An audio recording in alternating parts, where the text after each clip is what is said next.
मेरा नाम शालिनी है और मैं एक 26 साल की नई नवेली बहू हूँ। मेरी रंगत दूधिया गोरी है और नैन नक्श इतने नाजुक और कोमल हैं कि ससुराल में सब मुझे नाजुक कोमल कली कहकर पुकारते हैं। मेरी और मेरे पति नकुल की शादी को अब 2 साल पूरे होने को हैं। नकुल जी मुझसे उम्र में काफी बड़े हैं, पर उनकी शांत स्वभाव और ईमानदार शख्सियत ही मुझे भा गई थी। वे हलाल की कमाई पर विश्वास रखते थे और घर में सिद्धांतों के पालन के पक्के समर्थक थे। इस घर की एक और अहम शख्सियत मेरी देवरानी हैरती हिरती है। हैरती, जैसा कि नाम से जाहिर है, एक मिलनसार लेकिन थोड़ी अजीब शख्सियत की मालिक थी। जब मैं इस घर में ब्याह कर आई तो हैरती ने पहले ही दिन से मेरा जोरदार स्वागत किया। उसकी आदत थी कि वह सबके साथ बहुत घुल मिल जाती थी, लेकिन मेरे साथ उसकी नजदीकी बहुत जल्द गैर मामूली हो गई। वह अक्सर ही मेरे कमरे में पाई जाती, चाहे उसे कोई काम हो या न हो। मैंने गिन रखा था, वह मेरे कमरे में दिन में 4 चक्कर जरूर लगाती थी। बस बैठकर घंटों फिजूल की बातें करती या मेरी चीजों को गौर से देखती रहती थी। कभी कभी उसकी ये जिज्ञासा भरी हरकतें मुझे हैरान करती थीं। सबसे ज्यादा चौंकाने वाली बात यह थी कि वह मेरी गैर मौजूदगी में भी कमरे में आती और कभी कभार चीजों को अपनी जगह से हटा देती थी। शादी के शुरुआती दिनों में हैरती ने मेरे साथ बहुत निभाया, मानो मैं उसकी सगी बहन हूँ। लेकिन शादी के 2 हफ्तों के बाद ही उसकी हरकतें मुझे अजीब लगने लगी। रात में सोते वक्त मुझे अक्सर तेज एहसास होता कि जैसे कोई मेरे कमरे में आया हो। मेरे होश और हवास उस अनदेखी मौजूदगी को महसूस करते, लेकिन जब मेरी आंख खुलती तो कमरे में मेरे और नकुल जी के अलावा कोई नहीं होता। पहले तो मैं बहुत डर जाती और मन ही मन माँ दुर्गा का नाम लेकर सो जाती, क्योंकि मेरे लिए यह सब बिल्कुल नया अनुभव था। लेकिन धीरे धीरे ये महसूस होने वाली मौजूदगी मेरा शक यकीन में बदलने लगी। अब मैं किसी की अस्पष्ट मौजूदगी अपने कमरे में पूरी शिद्दत से महसूस करने लगी थी, पर चाहने के बावजूद मैं अपनी आंखें खोल नहीं पाती थी। मेरी बंद आंखें मानो किसी अलौकिक शक्ति के वश में थीं। बहुत कोशिश के बाद भी मेरी आंखें नहीं खुलती थीं, गोया किसी गलत बात का खुलासा होने से रोक रही हूँ। यह हालत मुझे सुबह तक बेहाल कर देती थी। शक की शुरुआत बल्ब का गायब होना और थकान मेरी हैरानी की इंतहा न रही जब रोज रात को मेरे कमरे का बिजली का दिया बल्ब गायब होने लगा। नकुल जी, जो हर बात में बहुत तार्किक थे, वह रोज शाम को एक नया बल्ब लाते और सावधानी से लगाते, लेकिन सुबह वह बल्ब गायब हो जाता। मैं और मेरे पति हैरान थे कि ये क्या माजरा है, आखिर क्यों ऐसा हो रहा है और बल्ब गायब कौन करता है। यह सिलसिला एक रहस्यमय डरावना सपना बन चुका था।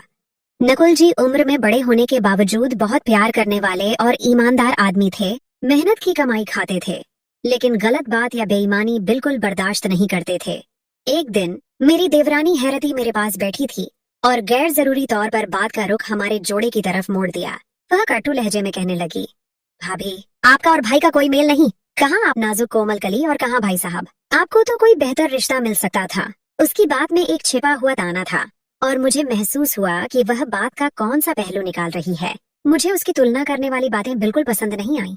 मैंने तुरंत शालीनता और आत्मविश्वास से उसे जवाब दिया, मैं अपनी जिंदगी में बहुत खुश हूँ और मुझे शादी के लिए बेशक बहुत लड़के मिल सकते थे, लेकिन नकुल जैसा प्यार करने वाला, सीधा साधा और वफादार व्यक्ति शायद मैं खो देती।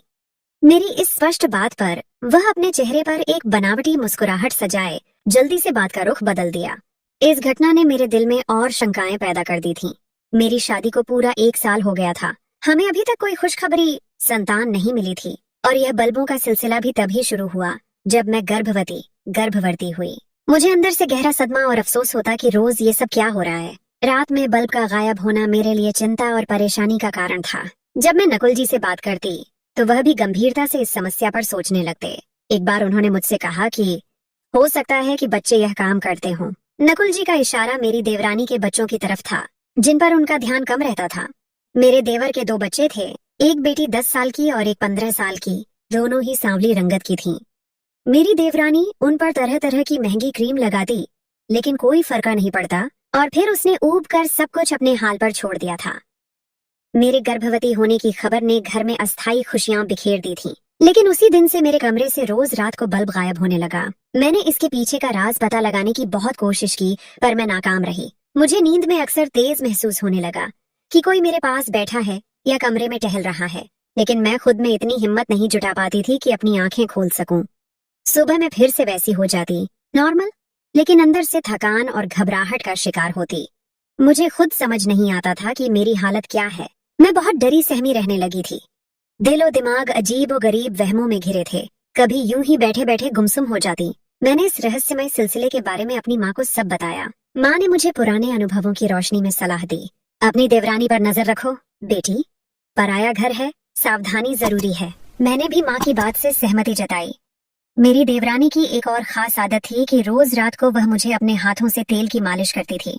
वह कहती थी कि गर्भ में शरीर को आराम पहुंचाना जरूरी है। न जाने उसकी मालिश में कैसा जादू था। वह जैसे ही मालिश करती, मैं गहरी नींद में सो जाती और मुझे कोई होश न रहता। मैं बहुत हैरान रहती जब अक्सर नकुल जी मुझे देर से उठने का ताना देते कि सारा दिन सोती रहती हो और पति का कोई ख्याल नहीं। मेरा दिमाग उलझा हुआ था, क्योंकि जब मैं सोकर उठती तो शरीर अजीब सी थकान का शिकार रहता। मुझे ऐसा लगता जैसे पता नहीं कितने मीलों दूर का सफर तय करके आई हूँ या सारी ऊर्जा निचोड़ ली गई हो। लगातार होने वाले अजीब व गरीब वाकयों ने मुझे कुछ सोचने के लायक कहाँ छोड़ा था। मेरी तार्किक सोच खत्म होती जा रही थी। अनिश्चितता का माहौल, बढ़ती दूरियां और चाय का राजरोज के बल्ब गायब होने के पीछे जो भी वजह थी वह छिपी हुई थी। मैं बस उन वजहों को जानना चाहती थी। कौन है जो बल्ब रोज रोज गायब करता है, और सिर्फ मेरे ही कमरे के बल्ब गायब करने के पीछे उसका क्या मकसद हो सकता है। इन बातों ने ही मुझे बेहद परेशान कर रखा था, क्योंकि यह कोई मामूली बातें नहीं थीं जिनको मैं भूल जाती। मेरे गर्भवती होने से इसका क्या ताल्लुक है, मेरा भूल से भी ख्याल किसी तरफ न जाता। मैं अंदाजा नहीं लगा पाती कि इस सब के पीछे क्या मकसद है, क्योंकि अटकलें तो वहां होती हैं जहां पुख्ता सबूत हों, और मुझे तो अभी किसी बात का इल्म ही नहीं था। हाँ, बस इतना पता था कि यह सब घटनाएं मेरे गर्भवती होने के बाद से शुरू हुई हैं। मैंने बहुत कोशिश की कि सच जान सकूं, इसकी हकीकत का पता लगा सकूं, लेकिन यह नामुमकिन ही रहा। गोया कोई गहरी साजिश पर्दे के पीछे चल रही थी। दिन ब दिन मेरी शारीरिक और मानसिक हालत खराब होती जा रही थी। अक्सर जब नकुल जी घर आते तो मैं सोचों में गुम पाई जाती, जैसे किसी गहरे ख्याल में डूबी हूँ। वह मुझे देखकर झुंझलाहट का शिकार हो जाते और गुस्से से डांटने लगते कि तुम हर वक्त किन ख्यालों में गुम रहती हो और कोई काम नहीं तुम्हें। मैं उनकी बातों पर चौंक जाती और वह नाराज होकर कमरे से चले जाते। हम दोनों के बीच दूरियां बढ़ने लगी थीं।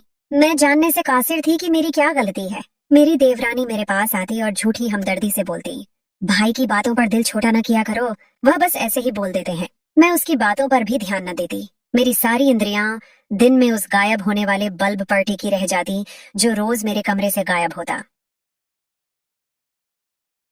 उसकी गुमशुदगी मेरे अमन और सुकून को भी गायब कर रही थी। चाय का राज।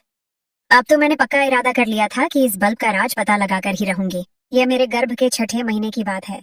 मेरा हौसला जवाब देने लगा था, लेकिन इरादा पक्का हो चुका था। एक दिन मेरी देवरानी मेरे कमरे में आई और मुस्कुराते हुए बोली, भाभी, आज मैं आपको अपने हाथों की कड़क चाय पिलाती हूँ। बहुत बारिश का मौसम हो रहा है और चाय के साथ पकौड़े तो बनते हैं। यह उसका आखिरी दांव था जिसे मैं तब तक नहीं समझ सकी थी। मैंने उसकी बात पर यूं ही सिर हिला दिया और वह खुशी खुशी पकौड़े बनाने चली गई। कुछ देर बाद वह वापस आई तो उसके हाथों में पकौड़ों की प्लेट और एक कप चाय थी, जिसे उसने खास मोहब्बत से बनाया था। उसने दोनों चीजें मेरे सामने टेबल पर रखी और बोली, भाभी, मजे से खाइए। मैंने उसे भी खाने की औपचारिक दावत दी, लेकिन उसने इनकार में सिर हिला दिया, जैसे मैंने कोई गलत बात कर दी हो। ये उसकी आदत थी कि जब भी वह मेरे लिए चाय और पकौड़े बनाती तो हमेशा अपने हाथ से बनाती और सिर्फ मेरे लिए ही बनाती। जब मैं उससे खाने का पूछती तो हमेशा ही इनकार में सिर हिला देती, कहती, मैंने अभी खाए हैं, आप खाइए। मुझे हैरानी होती कि वह ऐसा क्यों करती है। क्या वह जानबूझकर मेरे करीब आने का बहाना तलाश करती थी? नकुल का गुस्सा, बढ़ती कमजोरी और खरीदारी की रात में बहुत परेशान थी। मैंने नकुल जी को एहतियातन सब बातों से आगाह किया था कि बाद में कोई परेशानी का सामना न करना पड़े। मैंने उनसे देवरानी की अजीब हरकतों और बल्ब की गुमशुदगी के बारे में खुलकर बात की, लेकिन नकुल जी मुझ पर ही बरस पड़े। उनकी आंखों में नाराजगी थी। तुम उस पर इल्जाम लगा रही हो? हम इतने सालों से इस घर में एक साथ रहते हैं। वह मेरे भाई की पत्नी है और बहुत अच्छी है। आज तक कभी उसने हमारे साथ कुछ गलत बात नहीं की। मेरे पति का यह पूर्ण इनकार मेरे लिए किसी सदमे से कम न था। मैंने उनकी बात पर खामोशी इख्तियार कर ली, क्योंकि मैं जानती थी कि वह बिना पुख्ता सबूत के मेरी किसी बात पर भी यकीन नहीं करेंगे। इसलिए मैं पक्का इरादा कर चुकी थी कि मैं उसके खिलाफ कोई न कोई सबूत हासिल कर लूंगी और बल्ब गायब होने के राज को भी किसी भी सूरत में जानकर ही रहूंगी। लेकिन मेरी हालत ने यह भी कहाँ गवारा किया। मैं दिन ब दिन कमजोर होती जा रही थी। मुझे ऐसा महसूस होने लगा था कि मेरे शरीर की सारी ऊर्जा निचड़ती जा रही है। मेरा रंग सर्द रहने लगा था। मैं अपनी हालत को लेकर बहुत डरी हुई थी कि न जाने बच्चे की पैदाइश से पहले मुझे कुछ न हो जाए। मेरी पहली औलाद और मेरी बिगड़ी हुई हालत मुझे और डरा देती थी। मुझे भी जीना था, अपने बच्चे के लिए, अपने पति के लिए। मेरे पति ऑफिस से घर आए तो उन्होंने मुझे प्यार से खाना लगाने को बोला। मैंने उनके लिए खाना लगाया तो उन्होंने कहा कि आज हम बच्चे की शॉपिंग करने के लिए बाजार चलते हैं, तुम जल्दी से तैयार हो जाओ। उनकी बात सुनकर मुझे बहुत खुशी हुई कि उन्हें भी अपने बच्चे की उतनी ही फिक्र है जितनी मुझे है। मैं जल्दी से तैयार हुई और शॉल लेकर नकुल जी के साथ शॉपिंग करने चली गई। हमने अपने बच्चे के लिए बहुत सारी शॉपिंग की। यह दिन मेरी लंबी परेशानियों के बाद एक खुशनुमा ब्रेक था। रात तक आए, हमें काफी टाइम हो गया था। हम घर में दाखिल हुए तो मेरी देवरानी दरवाजे पर निगाहें जमाए बैठी थी। मैं उसे देखकर चौंक गई कि रात के इस वक्त तक जाग रही है। हमें देखते हुए अत्यंत बेचैनी से कहने लगी, भाभी, आपने आने में बहुत देर कर दी है। दोनों बच्चे काफी देर से आपका इंतजार कर रहे थे।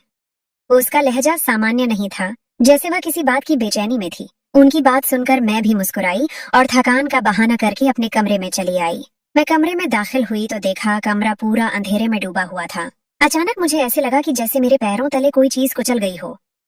वह आवाज और एहसास बहुत स्पष्ट था। मैंने डरकर चीख मारी और फौरन बाहर की तरफ भागी। सामने से ही नकुल जी आ रहे थे।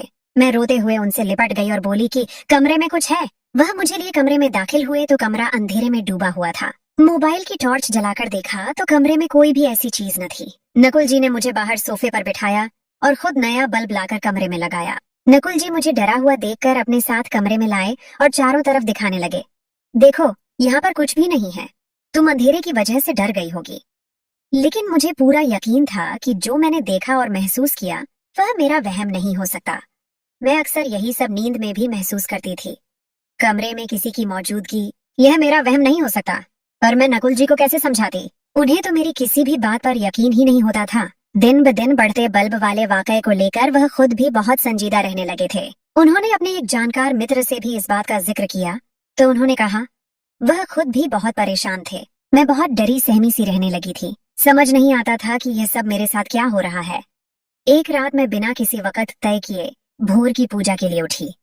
यह मेरे दृढ़ संकल्प की निशानी थी। मैंने अपनी देवरानी को रसोई की तरफ जाते देखा। उसके हाथ में एक अजीब सी चीज थी। वह छुप छुप कर जा रही थी जैसे कोई अपराधी हो। मैं हैरान हुई कि रात के इस वक्त वह हाथ में क्या चीज लेकर जा रही है। मैं भी चुपके से उसके पीछे रसोई में आई। जो मैंने देखा उसे देखकर मेरे पैरों तले से जमीन सरक गई।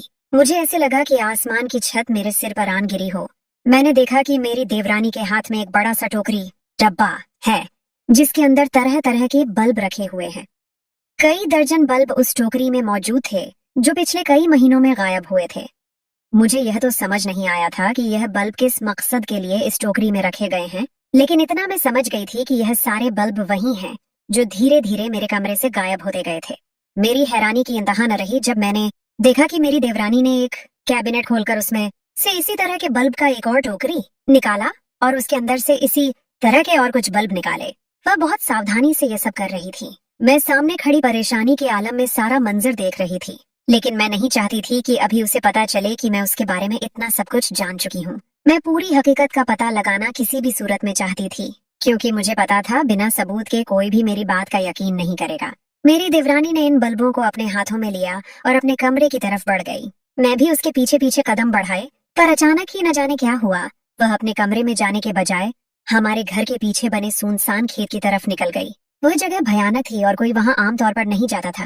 पहले तो मुझे वहाँ जाते हुए बहुत ही डर महसूस हुआ, क्योंकि रात का वक्त, तन्हाई, गहरा अंधेरा, ये सब मिलकर माहौल को डरावना बना रहे थे। पर मैं भी सोच चुकी थी कि किसी न किसी तरह तो इस राज का पर्दाफाश करना ही होगा, तो आज ही क्यों नहीं। यह मेरी माँ बनने की जाज़बे का मामला था। मैं अपने बच्चे की हिफाजत के लिए हर खतरा मोल ले सकती थी। मैं भी उसके पीछे सुनसान खेत की तरफ कदम बढ़ाने लगी। मैं खेत में पहुंची तो देखा मेरी देवरानी एक बड़े घने पेड़ के पीछे छिपी हुई थी। मुझे अचंभा हुआ कि वह यह कैसी हरकतें कर रही है। कहीं वह पागल तो नहीं हो गई? उसकी हरकतों ने मेरे पैरों तले की जमीन हिला दी थी। कुछ देर बाद मुझे महसूस हुआ कि मेरी देवरानी ने कोई गड्ढा खोदा है और वह दोनों बल्ब की टोकरियां उसमें दबा दिए हैं। देखकर और हैरान हुई, वह यह क्या पागलपन कर रही है। यह काम किसी आम तार्किक अमल से बहुत दूर था। मेरी देवरानी खेत में आगे की तरफ बढ़ने लगी। मैंने डरते डरते उसके पीछे कदम बढ़ाए तो उसने अपने कदम एक भयानक गुफा के करीब जाकर रोक दिए। मैं हैरानी से उसे वहां खड़े देखने लगी कि अब देखो आगे क्या करने वाली है और उसका यहाँ आने का मकसद क्या है। मेरी देवरानी ने गुफा की तरफ अपने कदम बढ़ाए और अंदरूनी हिस्से की तरफ बढ़ गई। मेरे कदमों में साफ कंपकंपी थी, लेकिन यहाँ तक आने के बाद पीछे हटने का कोई रास्ता नहीं बचता था। या तो आर या फिर पार। मैंने भी सोच लिया था कि अब यहाँ तक आ गई हूँ तो आगे भी चल ही जाती हूँ। मैंने खुद पर पूरा भरोसा किया, दिल ही दिल में दुर्गा चालीसा का पाठ किया और अंदर की तरफ बढ़ गई। ईर्ष्या का जहर, काला जादू और बदले का रास्ता। जब मैं गुफा के अंदर दाखिल हुई तो मेरे सामने रूह को दहला देने वाला मंजर था। एक तांत्रिक जो कि घिनौनी शक्ल और गंदी हालत में था। आसपास फैली इंसानी खोपड़ियों और अजीब व गरीब चीजों को देखकर कुछ मंत्र पढ़कर फूंक रहा था। मुझे ऐसे लगा जैसे अभी मेरी जान किसी भी वक्त निकल जाएगी। ये कैसी कयामत मैं अपनी आंखों से देख रही थी। मेरी देवरानी के यहाँ आने का मकसद अभी भी एक राज ही था जिस पर से पर्दा उठना बाकी था। मुझे उस तांत्रिक की शक्ल से अत्यंत नफरत महसूस हुई। वह अजीब घिनौने और वहशी अंदाज में कुछ मंत्र पढ़ पढ़कर खोपड़ियों पर फूंक रहा था। तभी मुझे मेरी देवरानी की नफरत से भरी आवाज सुनाई दी जिसने सारे राज खोल दिए। तांत्रिक, जैसे आपने कहा था मैंने बिल्कुल वैसे ही किया है। मैं पिछले 6 महीनों से इसके कमरे के बल्ब उतारकर आपकी बताई हुई जगह में दफना रही हूँ, लेकिन मुझे अभी कोई फर्क नजर नहीं आ रहा। वह दोनों तो हंसी खुशी अपनी जिंदगी गुजार रहे हैं। मैं जो चाहती थी वह तो अभी भी नहीं हुआ। मैं इसका पीछा खत्म करना चाहती थी, लेकिन वह अभी तक सलामत है। क्या मैंने इसके लिए इतनी मेहनत की थी? मैं अपनी देवरानी की जुबानी यह खौफनाक हकीकत जानकर मरने वाली हो गई थी। ईर्ष्या की आग इस औरत को यहाँ तक ले आई थी। मेरी आंखों से झरझर आंसू बह रहे थे। जिसे मैंने अपना समझा, इतनी मोहब्बत की, वह अपने दिल में मेरे लिए इस कदर नफरत कैसे पाल सकती है? उसी घिनौने तांत्रिक की आवाज मुझे अपने कानों में सुनाई दी जो मेरी देवरानी को शांत लहजे में कह रहा था, सब्र से काम लो, कोई काम इतनी आसानी से नहीं हो सकता, और फिर तुम्हारा तो काम बहुत बड़ा है। यह काम औरत के गर्भ को खत्म करने का है, वक्त लगता है। नफरत का इकरार। मेरी देवरानी ने उनकी बात पर घमंड से सिर झटक कर अपने अंदर की भड़ास निकाली। थ्रस्ट! मैं ज्यादा दिन इस औरत को अपने घर में बर्दाश्त नहीं कर सकती। इसके आते ही मुझसे मेरा सब कुछ छिन गया। इस औरत ने मुझे कहीं का नहीं छोड़ा है। मेरा अपना पति मुझसे बागी हो गया है। वह बात बात पर मुझे ताने देता है और कहता है, देखो शालिनी से कुछ सीखो, किस तरह से अपनी जिंदगी बसर की जाती है, किस तरह पति और घर को संभाला जाता है। दिन रात अपने पति के ताने सुन सुनकर मेरा तो दिल कट जाता है। यहाँ तक कि मेरे अपने बच्चे भी इसी औरत के मुरीद होने लगे हैं। मैं भी तो मेहनत करती थी, मैं भी अपने घर के काम करती थी, तब किसी को दिखाई नहीं देता था, और इस 4 दिन की आई की मेहनत सबको दिखाई देने लगी है। सबने इसे सर पर बिठा रखा है। मेरी देवरानी के लहजे में नफरत ही नफरत समाई हुई थी और उसके चेहरे पर ईर्ष्या साफ जाहिर थी। ये थी बल्ब गायब होने की कहानी। मेरे गर्भ को नुकसान पहुंचाना, मेरी ताकत, बिजली का दिया जो जीवन और रोशनी की निशानी है, को खत्म करना ताकि मेरा हौसला टूट जाए और काले जादू के लिए इस्तेमाल हो। वह रात को मालिश के बहाने मुझे बेहोश कर देती थी ताकि यह काम आसानी से कर सके, और इसी वजह से मेरा शरीर सुबह थकान का शिकार रहता था, जैसे कोई दुश्मन मेरी ऊर्जा चूस रहा हो। मेरे लिए तो डूब मरने का मुकाम था कि मेरी वजह से इस औरत को बिला वजह इतनी तकलीफ मिली। मेरा भी कोई कसूर नहीं था। मैंने कभी नहीं चाहा था कि उसे मेरी वजह से कोई तकलीफ पहुंचे, लेकिन अपने बदले में चलते हुए उसने गलत रास्ता इख्तियार कर लिया था, जिस राह में सिर्फ नुकसान ही नुकसान था। वह तांत्रिक से मिलकर गुफा से बाहर आई तो मैं भी मजबूत इरादे से उसके पीछे बाहर आ गई और उसका हाथ थाम लिया। जैसे ही उसने पीछे मुड़कर देखा तो उसे लगा कि वह पत्थर की हो गई है। उसकी सांसें रुकने लगी थी। मैंने बिना कुछ सोचे समझे उसके मुंह पर एक थप्पड़ जड़ दिया, क्योंकि जो कुछ वह कर चुकी थी और जो करने वाली थी उसमें किसी का भी नुकसान नहीं होने वाला था सिवाय मेरे और एक नन्ही सी जान के। उसका तो कोई कसूर भी नहीं था, जो अभी इस दुनिया में आने से पहले ही उसे खत्म करने की साजिश हो रही थी। उसकी हैरानी तो खत्म होने का नाम ही नहीं ले रही थी। उसे भी यकीन नहीं आ रहा था कि मैं यहाँ तक पहुँच चुकी हूँ और उसके राज का पर्दाफाश हो चुका है। मैंने उसे दोनों बाजुओं से पकड़कर झिंझोड़ दिया और गुस्से से बोली, अब कहाँ तक मुझसे छुपाओगी? मुझे सारे राज का पता चल चुका है। तुम इतनी गिरी हुई हरकत कर सकती हो, मैं ये सोच भी नहीं सकती थी। तुम्हें एक बार भी मुझ पर दया नहीं आई ये सब कुछ करते हुए? तुम्हारी रूह नहीं कांपी कि तुम किस रास्ते पर चल पड़ी हो? अरे तुम भी तो एक माँ हो, माँ होने का ही लिहाज कर लेती। एक माँ होकर तुमने दूसरी माँ की गोद उजाड़ने की कोशिश की। इसके लिए तो परमात्मा भी तुम्हें कभी माफ नहीं करेंगे। अगर आज मैं तुम्हें न देखती तो कल तुम मेरी औलाद को भी खत्म कर चुकी होती। अगर भाई साहब तुम्हें ताने देते हैं या तुम्हारी अहमियत कम हुई है तो इसमें मेरा क्या कसूर? इसमें कसूर उनकी सोच का या तुम्हारा अपना है। अगर उनको मेरी कोई आदत अच्छी लगी, मैं इस बात का इकरार करती हूँ कि उन्हें मेरा तुलना कभी भी तुमसे नहीं करना चाहिए था, क्योंकि हर इंसान की अपनी खूबियां होती हैं, अपनी खामियां होती हैं। तुम्हें भी होंगी, लेकिन तुम्हें इसे मेरे बच्चे के लिए बदले का जरिया नहीं बनाना चाहिए था। अपने दिल में इतना बैगज नहीं रखना चाहिए था।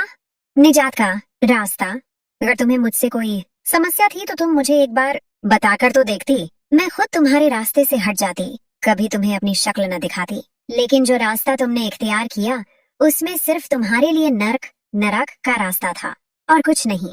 क्या तुम्हें मालूम नहीं था कि ऐसे तांत्रिक और जाली बाबा किस तरह के होते हैं और किस तरह से औरतों का इस्तेमाल किया जाता है? जरूरी नहीं होता कि हर भगवा कपड़े में बैठा इंसान भी अपने आप को ज्ञानी कहने लग जाए, क्योंकि ज्ञान सिर्फ ईश्वर की जात के पास है, उसके सिवा किसी के पास भी नहीं। मेरी बात सुनकर मेरी देवरानी को अपनी गलतियों का एहसास हो चुका था और वह मेरे आगे हाथ जोड़कर माफिया मांगने लगी। उसकी आंखों से आंसू बह रहे थे। हाँ, तुम्हें ईश्वर का वास्ता है, मुझे माफ कर दो। देखो, मेरे बंधे हाथों को देखो। मैं तुमसे ईर्ष्या जलन करने लगी थी। इस ईर्ष्या में मैं इतनी आगे बढ़ चुकी थी कि मुझे और कोई रास्ता दिखाई नहीं दे रहा था।